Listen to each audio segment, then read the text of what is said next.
У здания Сухумской 10-й средней школы имени Нестора Лакоба собрались учащиеся, педагоги, комсомольцы всех поколений. Среди встречающих славную дату ВЛКСМ ветераны комсомола, полвека назад праздновавшие его 50-летие.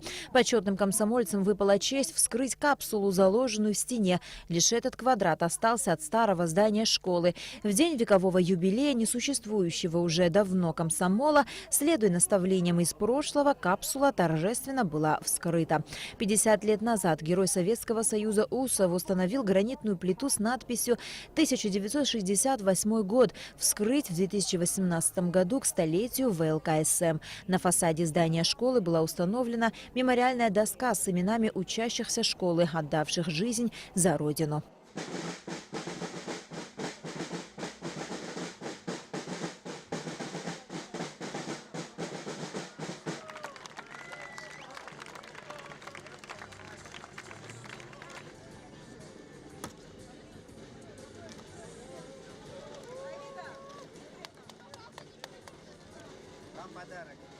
Дети и внуки наши увидели то, что грезилось комсомольцам 18-го года сквозь огонь атак, во имя чего отдали свои молодые жизни борцы за советскую власть.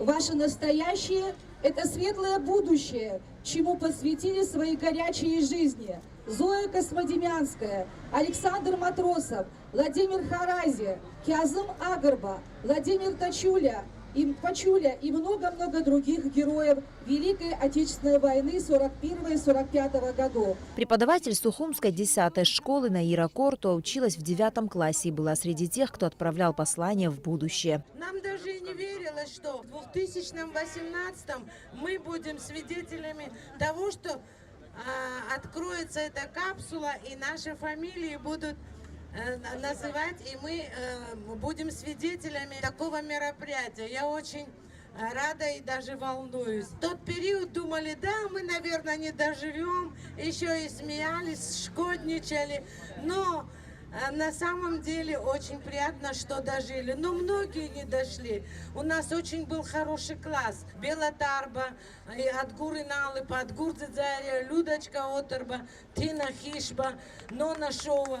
К сожалению, многие не дожили. Совсем еще юные тогда комсомольцы строили предположения о том, какими будут через 50 лет, как сложится их жизнь. Ведь полвека для 14-летних детей казалось вечностью. Многие, к сожалению, не дожили до наших дней. А те, кто все еще живет и трудится на благо Родины, вспоминают своих товарищей и годы комсомола очень тепло. Старшее поколение желает современной молодежи также любить свою Родину, как и они. Сказал мудрец: кто не помнит своего прошлого, у того нет будущего.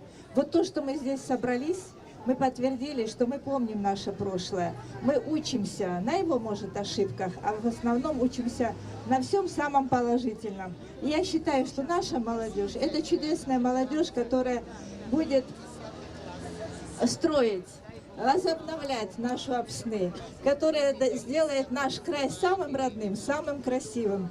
И я очень хочу, чтобы у нашей молодежи, у наших детей, у меня у самой 4 детей, 5 внуков. И дай Бог, чтобы они жили в мирном, процветающем крае. По сообщению Министерства культуры Абхазии, сведения о существовании в республике подобных капсул времени нет. На Алакове Степан Мартиросян, Руслан Орлов, Абхазское телевидение.